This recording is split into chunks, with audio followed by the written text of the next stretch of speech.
അക്ഷരലോകത്തേക്ക് പിച്ചവച്ചിറങ്ങുന്ന കൊച്ചുകുട്ടിക്ക് നല്ല ദിവസം നോക്കി വർഷത്തിൽ ഏതു കാലത്തും വിദ്യാരംഭം നടത്താം.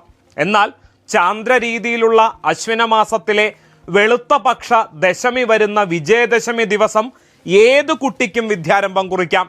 അതിന് വേറെ മുഹൂർത്തം നോക്കേണ്ട കാര്യമില്ല എന്നാണ് ആചാരം.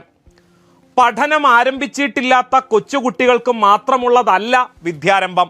നേരത്തെ വിദ്യാരംഭം കുറിച്ച വിദ്യാർത്ഥികൾക്കും മുതിർന്നവർക്കും എല്ലാം ഈ ദിവസം വീണ്ടും അരിയിലോ മണലിലോ ഹരിശ്രീ ഗണപതയെ നമ എന്നു കുറിച്ച് അക്ഷരാത്മികയായ സരസ്വതീ ദേവിയുടെ അനുഗ്രഹത്തിനായി പ്രാർത്ഥിക്കാം. അനന്തമായ അറിവിൻ്റെ ലോകത്തേക്കുള്ള പുനരർപ്പണമാണ് ഓരോ വർഷത്തെയും വിദ്യാരംഭം. ഇള, സരസ്വതി, ഭാരതി എന്നീ 3 തലങ്ങളിലാണ് അറിവിൻ്റെ ദിവ്യശക്തികൾ വിളങ്ങുന്നത് എന്ന് വേദം പറയുന്നു. അതിൽ കലയുടെയും നാദത്തിൻ്റെയും ജ്ഞാനപ്രവാഹം കേളീരവം മുഴങ്ങുന്ന നവരാത്രികളിൽ ദിവ്യജ്ഞാനത്തിൻ്റെ ശക്തി സ്രോതസ്സായ സാരസ്വതം തന്നെ. വാക്കിൻ്റെയും ശബ്ദത്തിൻ്റെയും വർണ്ണങ്ങളുടെയും വരയുടെയും പ്രപഞ്ചമാണത്. അറിവിൻ്റെ അക്ഷയപ്രവാഹമായ സരസ്വതിയുടെ അനുഗ്രഹം എങ്ങനെയാണ് നേടേണ്ടത്?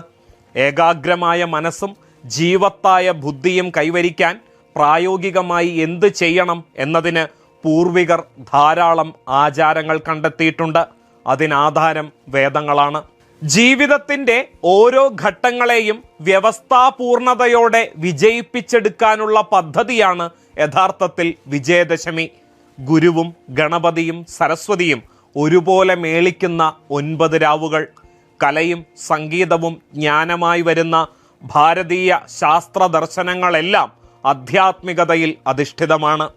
സാർവലൗകികവും സാർവദേശീയവും വിവേചനരഹിതവും സർവോപരി സ്നേഹത്തിൻ്റെ സുവർണ ശോഭയുള്ളതുമായ ആധ്യാത്മികതയെ താന്താങ്ങളുടെ ജീവിതത്തിൽ ആചരിക്കുന്നതാണ് ഗുരുപൂർണിമയിൽ ആരംഭിച്ച് വിജയദശമിയിൽ പരിപക്വമാകുന്ന ചാതുർമാസ്യ വ്രതം. അതിൽ ലോകത്തിൽ ഇന്നുവരെ കാണപ്പെടുന്ന എല്ലാ മതങ്ങളും ആധ്യാത്മിക ആശയക്കാരും അതിനെ ചൂഴ്ന്നു നിൽക്കുന്ന ആചരണങ്ങളും ഉൾപ്പെടുന്നു. വിശേഷമായൊരു താളബോധത്തെ ജീവിതത്തേക്ക് കൊണ്ടുവരികയാണല്ലോ വ്രതം കൊണ്ട് ഉദ്ദേശിക്കുന്നത്.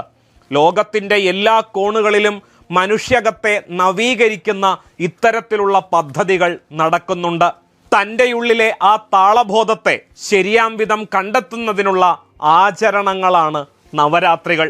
ഈ നവരാത്രി എല്ലാവർക്കും വിജയദശമിയുടെയും വിജയത്തിൻ്റെയും തുടക്കമാകട്ടെ എന്ന് ഹൃദയത്തിൻ്റെ ഭാഷയിൽ ആശംസിക്കുന്നു.